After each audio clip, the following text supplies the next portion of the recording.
Bonjour, je m'appelle Frédérique Laliberté, je suis artiste et dans le cadre de l'exposition Réactive Réveiller l'archive, je présente un projet qui s'appelle La Réplique.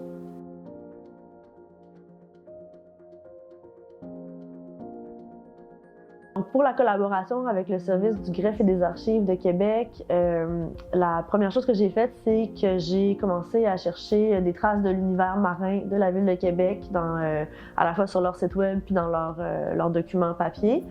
Et aussi, j'ai demandé aux personnes avec qui on collaborait là-bas si je pouvais, disons, intercepter leurs poubelles, c'est-à-dire ce qu'ils pouvaient ne rien jeter pendant quelques semaines pour que je puisse ramasser les doublons, les affaires qui étaient discartées. Donc, ça a été beaucoup le matériau que j'ai utilisé de base. Dans ma pratique, le détritus, c'est vraiment mon matériau principal. Donc, je travaille jamais avec des matériaux neufs. Dans ma pratique, j'ai vraiment à cœur de mettre en valeur, mais pas seulement mettre en valeur, mais vraiment collaborer avec les déchets. C'est vraiment un matériau que je choisis pas, en fait. C'est comme toujours fortuit. Un détritus arrive dans mon studio pour X raisons. Ça peut être un bout d'un ancien projet, ça peut être une cochonnerie que j'ai trouvée dans la rue, puis ça va avec ça que je vais travailler. Ça fait comme ça crée un peu des drôles de coïncidences ou des hasards heureux. Il y a toutes sortes de choses qui sont dans l'exposition ici que j'avais pas nécessairement prévu, mais finalement, je suis comme « Hey, j'ai ce bout de corde-là, c'est parfait. Je sais pas, il vient d'où. J'avais ça dans quelque part, puis je l'ai amené dans mon montage, puis là, je suis vraiment contente parce que c'est exactement le bout de corde qu'il me faut. Puis, c'est comme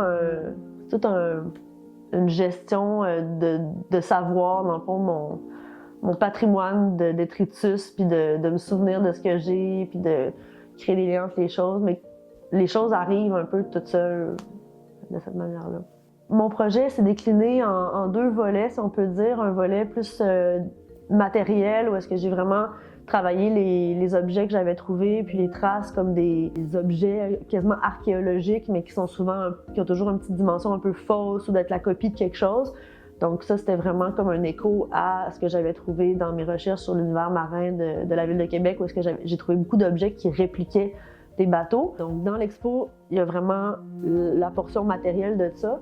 Puis en parallèle, c'est sûr que j'ai eu un intérêt narratif pour tout ce que j'ai trouvé, donc je me disais « Ah, ça serait le fun de pouvoir raconter ma rencontre avec ces objets-là, raconter comment ces objets-là, quand je dis ces objets-là, je parle du tapis de la salle du conseil avec des voiliers dessus ou la réplique de la Grande Hermine qui était au parc Cartier-Brébeuf comme attraction à partir des années 70. C'est des objets dont j'ai retracé un peu la vie, l'existence, puis j'avais vraiment le goût de le raconter verbalement, donc il y a aussi un volet audio au projet qui est un balado en 5 épisodes où est-ce que je déblatère.